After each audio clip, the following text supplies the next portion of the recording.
Praise lord. ప్రభువైన యేసుక్రీస్తు నామములో మీ అందరికీ నా యొక్క వందనాలు. అందరూ బాగున్నారా?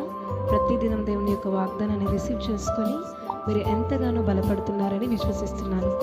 దేవుని యొక్క మాట మన జీవితంలో ధైర్యాన్ని, మన జీవితంలో ఒక బలాన్ని ఇస్తుంది. హల్లెలూయా. మంచిది. దేవుని యొక్క వార్తని, దేవుని యొక్క వాగ్దానాన్ని ఉదయకాల సమయంలో చదువుకుందాము. మొదటి దినవృత్తాంతములు 5వ అధ్యాయము 20వ వచనము. మొదటి దినవృత్తాంతములు 5వ అధ్యాయము 20వ వచనము. ఆయన మీద వారు నమ్మిక ఉంచినందున ఆయన వారి మొర ఆలకించును. ఆమేన్.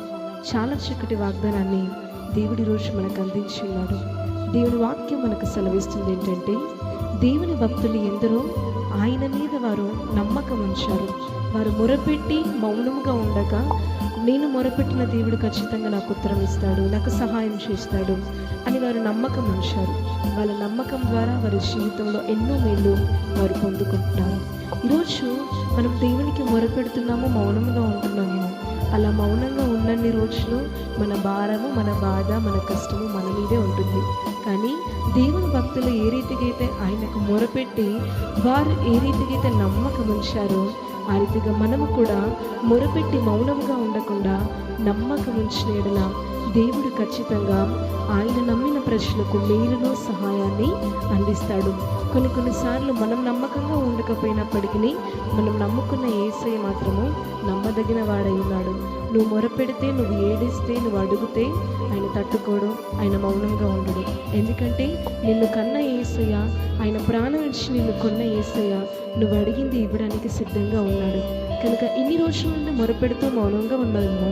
ఈ రోజు నుండి ఈ వాగ్దానం చేతి పట్టుకొని మొరపెట్టిన మనము, ప్రార్థించిన మనము, సహాయం అడిగిన మనము ఆయన యందు నమ్మకం ఉంచుదాము. ఖచ్చితంగా దేవుడు మన జీవితంలో అనేకమైన కార్యాలు చేయడానికి, అనేకమైన మేలు చేయడానికి ఆయన సహాయం చేస్తాడు.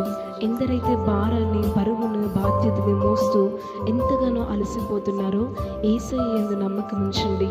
ఖచ్చితంగా యేసయ్య మీ భారాన్ని మోయడానికి సమీపంగా ఉన్నాడు. ఆమేన్. ప్రార్థన చేసుకుందాం. పరలోకమందున్న మా తండ్రి, నీకు మహిమ కలుగును గాక.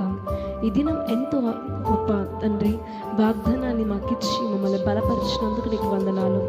నీకు మొరపెట్టి మేము ఎన్ని రోజులు మౌనంగా ఉన్నాయేమో, కానీ ఈ రోజు నువ్వు అంటున్నావయ్యా, మొరపెట్టి నమ్మిక ఉంచిన వారు తండ్రి అయ్యా వారు మేలు పొందుకుంటున్నారని నీ వాక్యం సెలవిస్తుంది. మేము కూడా నీ మీద నమ్మకం ఉంచుటకు సహాయం చేయండి. ఎంతమంది అయితే నీకు మొరపెడుతున్నారో వారి మొరలన్నీ నీకు అయా చేరుటకు సహాయం చేయండి. వారి జీవితంలో మేలు, ఆశీర్వాదాలు, సహాయం పొందుకున్నటకు సహాయం చేయండి. ఈరోజు ఈ వాగ్దానం విని విశ్వసించిన ప్రతి జీవితంలోనూ తండ్రి మీరు ఈ వాగ్దానాన్ని నెరవేర్చమని ప్రభు యేసుక్రీస్తు నామములో అడిగి వేడుకొంచున్నాము తండ్రి. ఆమేన్.